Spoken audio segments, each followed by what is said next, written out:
नमस्कार, मी सपना बजाज, पोलीस रिपोर्टरमध्ये आपल्या सगळ्यांचं स्वागत. पाहूया आजच्या ताज्या घडामोडी.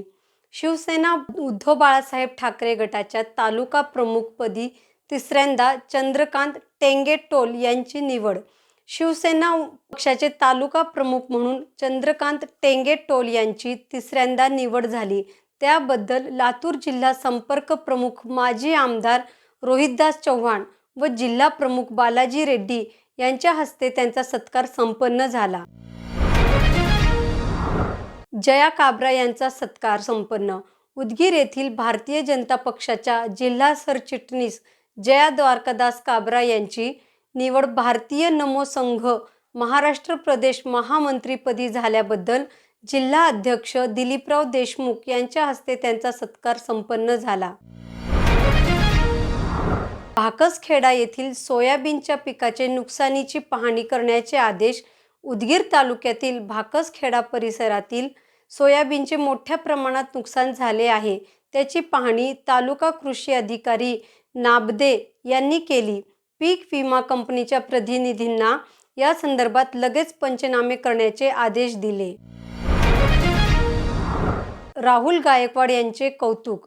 उदगीर येथील उपविभागीय पोलीस अधिकारी कार्यालयातील कर्मचारी राहुल सिद्धार्थ गायकवाड यांनी राष्ट्रपती महामहिम द्रौपदीताई मुर्मू यांच्या दौऱ्यादरम्यान बौद्ध विहार आणि उदगीरी महाविद्यालयावरील चोख बंदोबस्त ठेवल्याबद्दल जिल्हा पोलीस अधीक्षकांनी त्यांचे कौतुक केले आहे.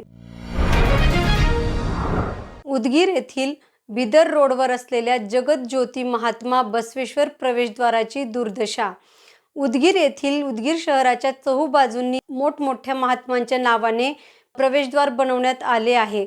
मात्र प्रत्यक्षात ते प्रवेशद्वार नगरपालिकेने बनवले असले तरी नगरपालिका हद्दीमध्ये नसल्याने त्याची देखभाल कोण करावी हा प्रश्न आहे. महात्मा बसवेश्वराच्या नावाने असलेल्या कमानीचा सुशोभीकरणासाठी कट्टा पूर्णपणे बोगस आणि निकृष्ट दर्जाचे काम केल्यामुळे खुळून गेला आहे आणि सुशोभीकरणाच्या ऐवजी विद्रुपीकरण होत आहे. याची प्रशासनाने गांभीर्याने नोंद घ्यावी अशी अपेक्षा उदगीरच्या नागरिकांकडून व्यक्त करण्यात येत आहे. नमस्कार, मी LP उगिले. उदगीर विधानसभा मतदारसंघाच्या निवडणुकीच्या दृष्टीनं वेगवेगळ्या पक्षाकडून वेगवेगळे उमेदवार आपापला प्रचार करायला सुरुवात केलेली आहे. या दरम्यान सध्या चर्चेत असलेला विषय म्हणजे माजी खासदार सुधाकरराव शृंगारे हे मैदानात उतरलेले आहेत. त्यांनी आपला झंझावाती दौरा उदगीर आणि जळकोट तालुक्यामध्ये केलेला आहे आणि त्यांच्या या दौऱ्याच्या निमित्तानं मतदार देखील त्यांना भरभरून प्रेम देत आहेत, त्यांना प्रतिसाद देत आहेत. त्यामुळं त्यांचाही उत्साह वाढलेला आहे. उदगीर शहरातील फुलेनगर, धनगर सोसायटी आणि आजूबाजूच्या परिसरामध्ये गेल्या कित्येक वर्षापासून वस्ती झालेली आहे. मात्र त्या गायरान जमिनीमध्ये राहत असलेल्या या लोकांना अद्यापही त्याचा सर्वे केलेला नाही किंवा त्यांना कबाले दिलेले नाहीत. म्हणून त्या लोकांना कबाले द्यावं या मागणीसाठी माजी नगरसेवक रामेश्वर पवार यांनी आमरण उपोषण सुरू केलेलं आहे. त्याला भारतीय जनता पक्षाचे नेते तथा माजी नगराध्यक्ष बसवराज बागबंदे यांनी पाठिंबा दिलेला आहे.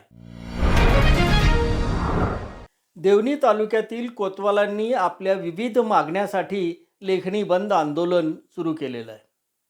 काम बंद आंदोलनामुळे नागरिकांची अडचण होणार आहे. मात्र कोतवालांनी गेल्या अनेक वर्षापासून आपल्याला संवर्ग चतुर्थ घ्यावं अशा पद्धतीची मागणी केलेली होती. तसेच त्यांच्या इतरही अनेक प्रलंबित मागण्या आहेत. या मागण्याचा सहानुभूतीपूर्वक विचार शासनाकडून केला जावा अशी त्यांची मागणी आहे. या मागणीसाठी त्यांनी काम बंद आंदोलनाची सूचना महसूल प्रशासनाला दिली आहे.